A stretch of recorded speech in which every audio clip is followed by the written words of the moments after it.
Please like, share and subscribe. Akhanda part 1 ఎలాంటి hit అయిందో సపరేట్గా చెప్పుకోవాల్సిన అవసరం లేదు. ఇంకా పార్ట్ 2 మీద భారీ హైప్స్ అయితే ఉన్నాయి భయ్య. హైప్ తగ్గట్టు రకరకాలుగా అయితే షూటింగ్ జరుపుకుంటుంది. మన బోయపాటి సీన్ గారు అయితే గట్టిగా అయితే ప్లాన్ చేశారు భయ్య. హెచ్వైడీలో దాదాపు 1000 మంది జూనియర్ ఆర్టిస్టులు అయితే షూటింగ్ అయితే జరిగింది.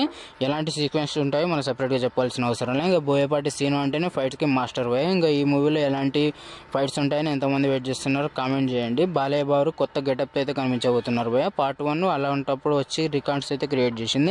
ఇంకా పార్ట్ 2 మీద భారీ హైప్స్ అయితే ఉన్నాయి. హైప్కి తగ్గట్టు మూవీ కూడా రోజు రోజుకి హైప్ని పెంచి పెట్టుకుంటూనే పోతూ ఉంది. అఖండ పార్ట్ 2 మూవీ కోసం ఎంతమంది వెయిట్ చేస్తున్నారో కింద కామెంట్ చేయండి. మన ప్రభాస్ గారి ది రాజా సాబ్ మూవీ అయితే రెగ్యులర్ షూటింగ్ కంప్లీట్ చేసుకుంది భయ. ఇంకా దీనికి డబ్బింగ్ చెప్పాల్సిన పని అయితే మన ప్రభాస్ గారిది పెండింగ్ ఉంది. ఈ డబ్బింగ్ కంప్లీట్ అయిపోయిన ఏమన్నా మనకి టీజర్ అయితే రాబోతుంది. రీసెంట్గా డబ్బింగ్ కూడా స్టార్ట్ అవుతుంది. అవును, వాషాలు అయితే గట్టిగా వినిపిస్తున్నాయి.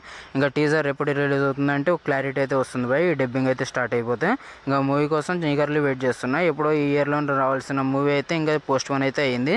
ఇంకా నాకు తెలిసినంత వరకు అయితే 6th month 7th monthలో అయితే మూవీ వచ్చే అవకాశాలు అయితే గట్టిగా కనబడుతున్నాయి. ఇంకా ప్రభాస్ గారి ఫ్యాన్స్ ఎంతమంది ఉన్నారు భయ? నేనైతే ఈగర్లీ వెయిట్ చేస్తున్నాను ది రాజా సాబ్ మూవీ కోసం. ఈ మూవీలో డిఫరెంట్ గెటప్స్తో అయితే కనిపించబోతున్నారు.